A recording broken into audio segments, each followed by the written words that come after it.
Hello friends, welcome to దేవాంష్క diaries. ఇప్పుడు మీరు వినబోతుంది నువ్వు ఉంటే నా జతగా స్టోరీలో 75వ భాగం. ఇక్కడ మహాలక్ష్మి లేకపోవటం చూసి హమ్మయ్యా అంటూ ఊపిరి వదలగానే అప్పటి వరకు బెగబెట్టుకున్న నవ్వు వేణు ఆపుకోలేక గట్టిగా నవ్వుతూ ఆయన క్యాబిన్ లాక్ చేసి ఉంది. మహాలక్ష్మి వస్తే నాక్ చేసి వస్తుందన్న మినిమం ఐడియా కూడా లేకుండా పోయింది మహాలక్ష్మి ధ్యాసలో నీకు అని అంటాడు. మహి చైర్లో కూలబడి, ఏం చేయమంటావు బావా? అది అంతలా మాయ చేసింది. దగ్గరగా ఉంటే భయం చూపిస్తూ, దూరంగా ఉంటే బాధ చూపిస్తూ నన్ను అల్లాడిస్తుంది. అది ఎప్పుడు నాతో ధైర్యంగా మాట్లాడి నన్ను అర్థం చేసుకొని నా ప్రేమని గుర్తిస్తుందో, లేకపోతే మేము ఇలానే ముసలోళ్ళం అయిపోతామేమో అని భయంగా ఉంది అని డల్గా ఫేస్ పెట్టి అంటాడు.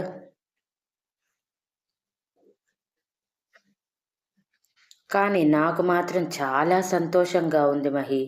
మహాలక్ష్మి చాలా మంచి అమ్మాయి. అలాంటి అమ్మాయి నీకు భార్యగా వస్తే నీతో పాటు నీ కుటుంబం కూడా సంతోషంగా ఉంటుంది.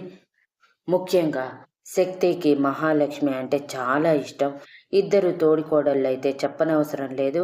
మీ ఇల్లు సంతోషంతో కలకలలాడుతుంది. నాకు తెలిసి నువ్వు ఎంత త్వరగా వీలైతే అంత త్వరగా మహాలక్ష్మికి నీ మనసులో మాట చెప్పు. ఒకవేళ తను నిన్ను ఇష్టపడితే ఒప్పుకుంటుందేమో, లేకపోతే మధ్యలో ఎవడైనా దూరి ఎగరేసుకొని పోతే ఎవరిది బాధ్యత?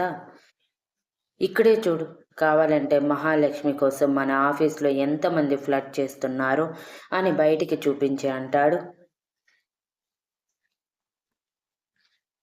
వేణు చెప్పిన మాటలకి మహి భయపడి బయటికి చూస్తే మహాలక్ష్మిని ఆఫీస్లో ఉండే మేల్ ఎంప్లాయీస్లో పెళ్ళి కానీ వాళ్ళు కావాలని ఏదో ఒకటి అడుగుతూ ఫ్లడ్ చేయటానికి ట్రై చేస్తూ ఉండటం చూసి కోపం వచ్చిన వేణుతో, నా ప్రేమ విషయం చెప్పాక అది ఒప్పుకోవటం దేవుడెరుగు, చెప్పు తీసుకొని కొట్టకుండా ఉంటే చాలు అని వెటకారంగా చెప్పి,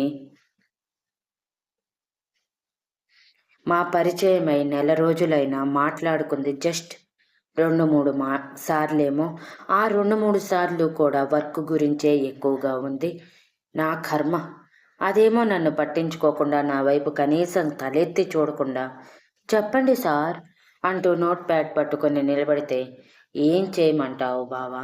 నా ప్రేమ బాణాలు వదిలినా దానికి అర్థం కావట్లేదు అని తల కొట్టుకుంటాడు.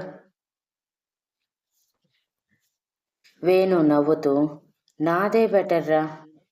ఓపెన్గా నువ్వంటే నాకిష్టం బావా, నా ప్రాణం, నువ్వు పెళ్లి చేసుకో అని చెప్పింది. నీకు మాత్రం ఆ ఛాన్స్ లేకుండా మహాలక్ష్మి తన భయంతోనే నిన్ను భయపెడుతుంది. నాకైతే మీ సిచ్యువేషన్ భలే నచ్చేసింది. ఆల్ ది బెస్ట్ అని చెప్పి బయటికి వెళ్ళిపోతే మహి బయట ఎంప్లాయీస్ నుంచి మహాలక్ష్మి కాపాడుకోవటానికి, తన ప్రేమని తెలపటానికి ఏం చెయ్యాలా అని కొంచెంసేపు ఆలోచించి వెంటనే తన చైర్లో కూర్చొని మహాలక్ష్మికి ఇంటర్కమ్ నుంచి ఫోన్ చేసి రమ్మని చెప్తాడు. మహాలక్ష్మి డోర్ నాక్ చేసి లోపలికి రాగానే, రామహా అనగానే మహాలక్ష్మి చురుగ్గా మహి వైపు చూస్తే మహి తడబడుతూ, అంటే నువ్వు నేను రిలేటివ్స్, లైక్ బావ మరదలు, పైగా నువ్వు నా పియ్యే, మరి మర్యాద ఇచ్చి మాట్లాడితే అంత బాగుండదు కదా. ఇలా షార్ట్ ఫామ్ అయితే ఇంకా బాగుంటుందని మహా అని పిలిచాను. నా పేరు మహి, నీ పేరు మహా, ఎంత చక్కగా కలిసాయో కదా అని ఇండైరెక్ట్గా మనమిద్దరం పెళ్లి చేసుకుంటే ఎలా ఉంటుంది అని అడుగుతాడు. మహాలక్ష్మికి అంత బుర్రే ఉంటే ఎప్పుడో మహి ప్రేమ అర్థం చేసుకునేది. కానీ తనకి అర్థం కాక, ఎక్కడ కలిశాయి సార్? తెలుగు అక్షరాలకి ఒక వత్తు మారినా దాని అర్థమే మారిపోతుంది. అలానే మన ఇద్దరి పేర్లు అక్షరాలు ఒకటే ఉన్నా అర్థం వేరు కాబట్టి కలవవు అని నిక్కచ్చిగా చెప్పి, ఇంతకీ ఎందుకు పిలిచారు సార్ అని అమాయకంగా అడుగుతుంది.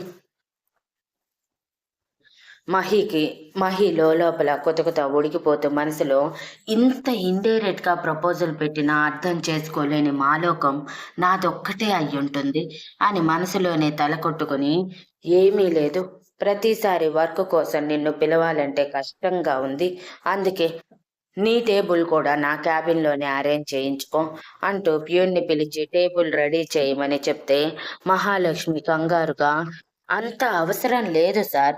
మీరు ఎప్పుడు పిలిస్తే అప్పుడు నేను వచ్చేస్తాను. మీ ముందు కూర్చొని నేను వర్క్ చేయలేను అని అంటుంది.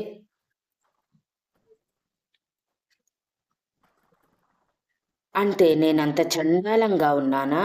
అంటూ పైకి లేచి అక్కడే ఉన్న మిర్రర్‌లో తనని తాను చూసుకుంటూ, మరీ అంత బ్యాడ్ పర్సనాలిటీ కాదే నాది. మరి ఎందుకు నువ్వు నన్ను చూసి భయపడుతున్నావు? అని అయోమయంగా అడుగుతాడు. సార్, ఇది జోక్ చేసే టైం కాదు. మీరు అందంగా లేరని ఎవరూ అనరు. మీరు రాకుమారులు. కానీ మీరు నా బాస్. బాస్ ముందు కూర్చొని వర్క్ చేయాలంటే కొంచెం టెన్షన్ ఉంటుంది కదా! అందుకే మీ క్యాబిన్‌లో వద్దు. నేను బయటే కూర్చొని చేస్తాను అంటున్నాను అని అడుగుతుంది. వద్దు. నేను ఒక్కసారి డిసైడ్ అయితే వెనక్కి తగ్గే ప్రసక్తే లేదు. అది వర్క్ అయినా సరే, మనిషి అయినా సరే అని మహాలక్ష్మి వైపు సూటిగా చూస్తూ చెప్పి, ప్యూన్‌ని త్వరగా అరేంజ్ చేయమని చెప్పి అరేంజ్ చేశాక, నీ సిస్టమ్ తీసుకొని వచ్చి వర్క్ చెయ్యి అని అంటాడు. మహాలక్ష్మి ఇంకేం చేయలేక తన సిస్టమ్ తెచ్చుకొని వర్క్ చేసుకుంటూ ఉంటే, ఇంతలో మహి ఫోన్ రింగ్ అవుతుంది.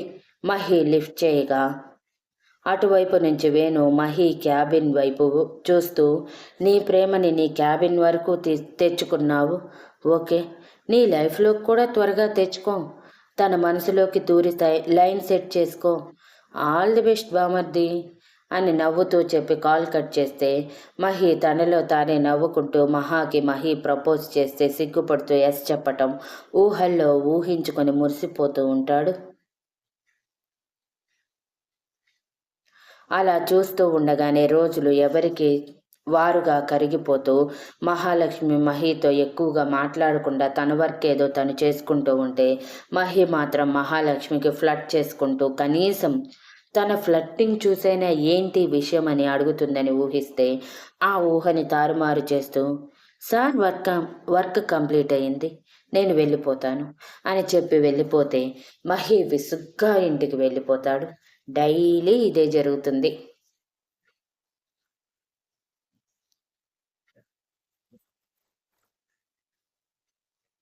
భూపతి గారు రాజేంద్ర గారితో మాట్లాడిన తర్వాత రోజు తన పిఏని ఆనంద్ గారి ఇంటికి 11 గంటల టైంలో పంపించి భూపతి గారు చెప్పింది చెప్పినట్టు చెప్పమని చెప్తాడు.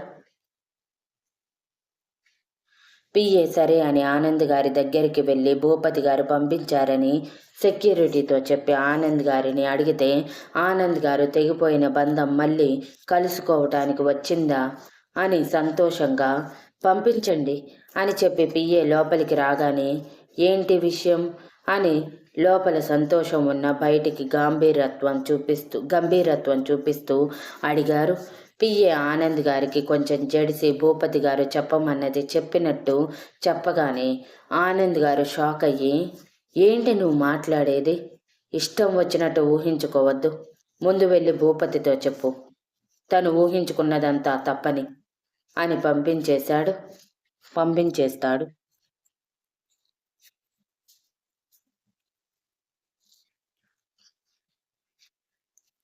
శక్తి కూడా ముద్దుకి జత కలుపుతూ రుద్ర మెడ చుట్టూ చేతులు వేస్తే, రుద్ర ఇంకొంచెం ముందుకు వెళ్తూ శక్తి నడుముని తన చేతుల్లో ఇముడ్చుకొని పూర్తిగా తనలోకి లాక్కొని పావుగంట పాటు ముద్దు పెట్టి మూడ్ ఆన్ అవ్వటంతో శక్తిని ఎత్తుకొని బెడ్రూంలోకి తీసుకువెళ్తూ ఉంటే, శక్తి కంగారుగా, రుద్రగారు, ఇప్పుడు డిన్నర్ టైం అయింది, డిన్నర్ చేద్దాము అని అంటూ ఉంటే, అవును, డిన్నర్ చేద్దామంటూ శక్తిని పైనుంచి కింద వరకు చూసి, కానీ ఆ డిన్నర్ కాదు అంటూ బెడ్రూంలోకి తీసుకువెళ్ళి డోర్ క్లోజ్ చేసి, ఈ డిన్నర్ అని చిలిపిగా అంటూ ప్రేమగా శక్తిని ఆక్రమించుకొని తనలో కలుపుకున్నాడు.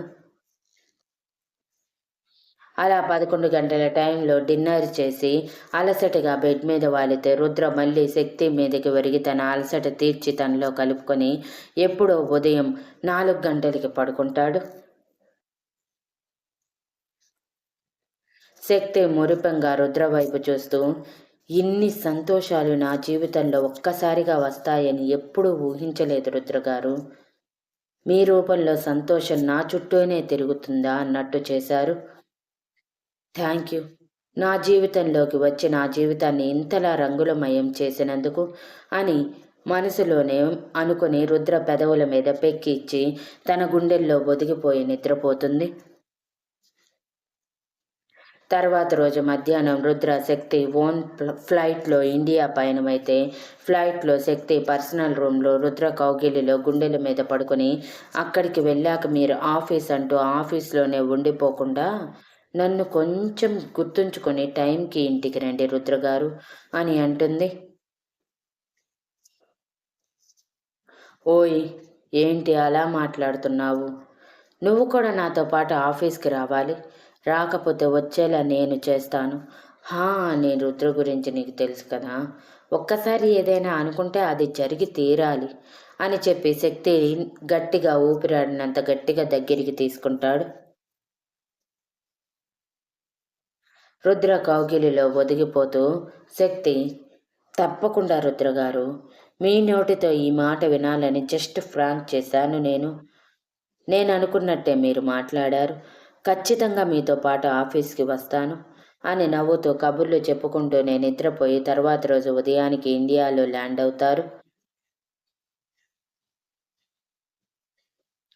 రుద్ర శక్తి నవ్వుతూ ఇంట్లోకి అడుగు పెట్టటమే జయంతి గారు నా కూతురు అని సంతోషంలోనే ఏడుస్తూ శక్తి అంటూ అరుస్తూ శక్తి దగ్గరికి వెళ్ళి తన మొహమంతా ముద్దులు పెడుతూ ఉంటారు. Thank you for listening and please like, share, comment and subscribe.